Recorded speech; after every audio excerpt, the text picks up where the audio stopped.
दिया है ना कुछ जनता ने। आलोक पांडे के पास मेरी आवाज जा रही है क्या?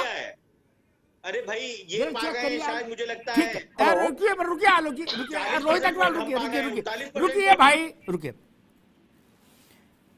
इतना भी सरलीकरण नहीं कर दो चीजों का जो अव्यवहारिक लगे रोहित, है ना? नहीं ये तर्क ठीक नहीं कि सबकी शादी होती है, अब शादी पे खुश भी नहीं होना चाहिए। हमारी भी हुई थी, अरे चाचा हुई थी तो आप भी खुश हुए होगे यार। हम भी ना हो, हमारी क्या जमानत जब तो गई। अरे जमान जब तो आप भी मिला है ना, भरपूर वोट मिला है। अब अब एक मिनट रुक जाइए, एक मिनट रुक जाइए, एक मिनट रुकेंगे कि नहीं? जी जी एक मिनट रुको भाई कंचन, अब भी रुकिए। ये क्या तर्क होता है कि हमको भी भरपूर वोट मिला? वाजपेयी की सरकार एक वोट से लोकसभा में हारी तो सरकार गई, बनी थोड़ी ना रही। ये क्या तर्क होता है? मैं कह रहा हूं आपने जब गोरखपुर जीता था, कैराना जीता था, तो आप गांधी जी के तरह से बैठे थे। अग्निहोत्री जी है, भगवान की कृपा है, हम तो भी नंबर। तब तो आप छत पे खड़े होकर चिल्ला रहे थे, हम ही कह रहे थे संभल के बोलो ना, गिर पड़ोगे नीचे। बोले ना ना भैया हम अटारी चढ़ के बोलेंगे। हम ही थे जो दोस्ती में ये बता रहे थे कि थोड़ा धीरे, तो करे नहीं, लाल किला चढ़ जाना मन कर रहा वहां से बोलने का। तब आप भाजपा का शोक प्रस्ताव नहीं पढ़ रहे थे यार। राजनीति में ऐसा तो नहीं करो कि भाई अपनी शादी ब्याह में खुश नहीं होगा। ये क्या तर्क है? नहीं। नावेद शिको भी हमारे साथ जुड़ गए, उनका भी बहुत स्वागत है। आलोक पांडे आपके पास मेरी आवाज जा रही है? मुझे तो आवाज आपकी आ रही, क्या मेरी आवाज आपको? हाँ बहुत अच्छी आ रही, बहुत सुंदर आवाज आ रही। मैं समझना ये चाह रहा हूं, क्या जो समाजवादी पार्टी का एक बुनियादी आधार मुलायम सिंह जी ने तय किया था, MY मुस्लिम प्लस यादव, फिर बाद में जो जुड़ जाए वो एड ऑन हो जाए, अतिरिक्त हो जाए, लेकिन बेसिक पूंजी वो। क्या आजमगढ़ और रामपुर के परिणाम ये बताते हैं कि MY समीकरण में M अलग हो गया है, Y अलग हो गया है? सर मैं बोलूं? जी सर पहले तो मैं क्षमा चाहता हूं, किसी टेक्निकल एरर की वजह से मेरा वीडियो पॉज हो जी जी बताइए बोलिए जी। तो सर ये बात तो तय है, क्योंकि 14 तारीख को अभी हमने डिबेट किया था और उसमें थोड़ा सा व्यंग था, जो हमारे रोहित भाई नाराज भी हो गए थे उस व्यंग में, जब हम लोगों ने कहा था कि आपने कहा था कि अभी तो जरा गर्मी निकल जाए जून वाली, अभी आम खा लें, फिर जब ये निकलेंगे तब मत मिलेगा। तब मैंने कहा था कि सर अगर ये यही करेंगे तो जनता वोट नहीं देगी।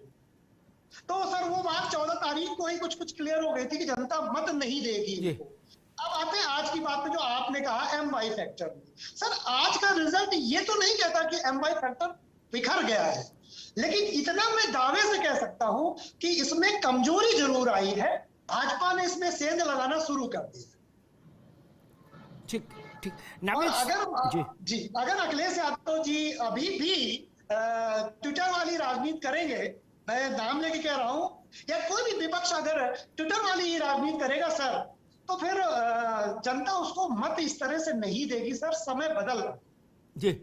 ठीक बात, ठीक है। नवेश शिको के पास चलूंगा। नवेश शिको, सवाल जोड़ता हूं, पूरा ध्वस्तीभूत कोई समीकरण कभी नहीं होता जी। ठीक। चरण सिंह आलोक जी, बसपा ने बीजेपी को मदद की, ये जो आरोप है, आलोक जी आप सुन रहे मेरी बात? जी मैं सुन रहा हूं। ठीक, तो हाँ बोल दिया करें। बसपा ने बीजेपी की मदद की, ये जो बात धर्मेंद्र यादव कह रहे हैं और ये बात अखिलेश जी भी कहेंगे जिस दिन बोलेंगे इस विषय पर, उसको इस अर्थ से भी, इस तरह भी उसकी व्याख्या क्यों नहीं हो सकती, यही मेरा प्रश्न है आपसे, कि मान लीजिए गुड्डू जमाली नहीं लड़ते जी, तो आजमगढ़ में 3 फैक्टर हैं बड़े जो जीत हार करते हैं, दलित, मुस्लिम और यादव। ठीक जी। यादव में बंटवारा होता निरहुआ और धर्मेंद्र के बीच में। जी। गुड्डू जमाली को जो मुस्लिम वोट मिला होगा वो हम मान लेते हैं आपको मिल जाता, बसपा नहीं खड़ी होती, तो जो गुड्डू जमाली को दलित वोट मिला होगा बसपा का बेस वोट, वो फिर बसपा के ना होने पर भाजपा के पाले में चला जाता, तो भी स्थिति यही आती तब। सर लोकतंत्र में सर पहली बात तो जीत मायने रखती है जी। और दूसरी बात यह कि जो बसपा का फैक्टर लगाया जा रहा है, जब बसपा अगर न लड़ती तब देखा जाता क्या हो रहा है हमारे हिसाब से। सर अब अगर बसपा लड़ी है और वो सर 28 या 29% एक नजर जो हमने मारी है, मतलब बहुत अच्छा खासा मत लेके आए हैं। 27-28% मत गुड्डू जमाली को भी मिला है, 29% उनको मिला है, 33% और 34 से 35% निरहुआ को मिला है। तो गुड्डू जमाली को वोट कटौआ के रूप में नहीं देख सकते, 29% मत के आसपास प्राप्त किया है। और अगर मान लो न लड़ते तो सीधी सी बात है, मत दोनों तरफ जाता। और जब मत दोनों तरफ जाता है, आपको याद होगा सर 2 मार्च को इसी बात पे डिबेट हुई थी चुनाव के समय में, मेरी पहली डिबेट थी आपके साथ में, और मैंने कहा था कि दलित मत निर्धारित करेगा। और सर यहाँ पर भी ये दलित मत निर्धारित करता और परिणाम संभवतः यही आएगा। सर मैं एक उदाहरण से बताता हूँ, अब बच्चा चाहे 2 विषय में फेल हो, चाहे 3 विषय में फेल हो, चाहे 1 में पास हो फेल हो, सर फेल होता है। ये क्या गुड्डू जमाली ना होते तो क्या होता, सर चंद्रमा ना होता तो क्या होता, ये तो सर हाइपोथेटिकल बातें हैं। चुनाव 3 लोगों के बीच में लड़ा गया है। ठीक बात है। और सर एक बात और कहूंगा, पार्टियां चुनाव जीतने के लिए लड़ती है, आप मिला लेते बसपा को अपनी तरफ, किसने रोका था बसपा को मिलाने के लिए? नहीं, वहां तो बहुत रार हो गई थी। नावेद भाई एक चीज रामपुर के संदर्भ में छोटी सी टिप्पणी इसी पर, क्या उत्तर प्रदेश विपक्ष विहीन राजनीति का साक्षी बनने जा रहा है? सर 2 बातें हैं, विपक्ष विहीन राजनीति का साक्षी बनने जा रहा है बिल्कुल तय है, मुझे भी यही लगता है। मैं जो सर से सहमत हूँ, नावेद सिंह सर से। लेकिन सर विपक्ष रहे, इसकी जिम्मेदारी सर जनता की नहीं है, इसकी जिम्मेदारी सत्ता पक्ष की नहीं है।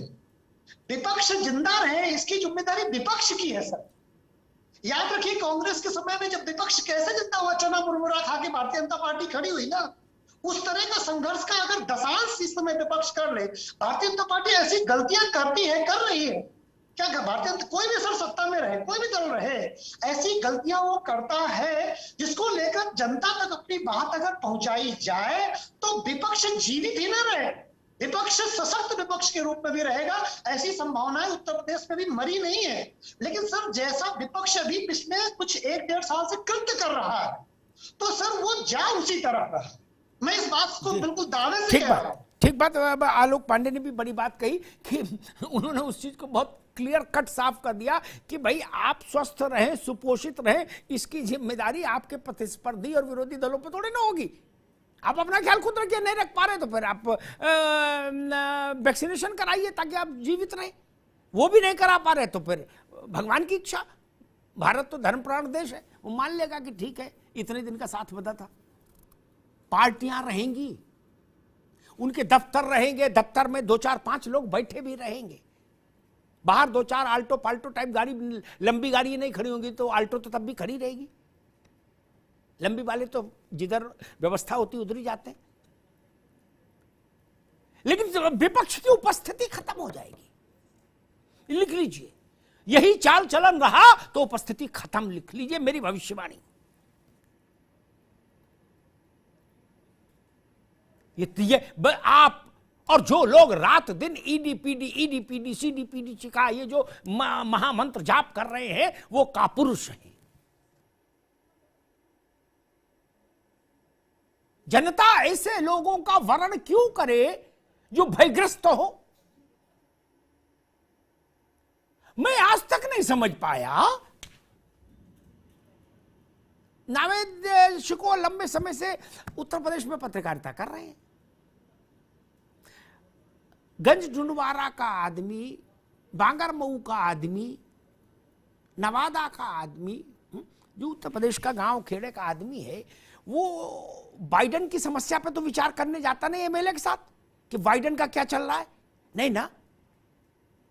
सारी समस्याओं में मूल 3 समस्याएं हैं, थाना, अस्पताल और तहसील। अगर उसको पता लग गया नावेद जी कि नेता खुद थाने जाने से डरता है, इतना डरपोक है, तो वो आपको नेता क्यों माने? सियावर रामचंद्र की जय। कथा समाप्त।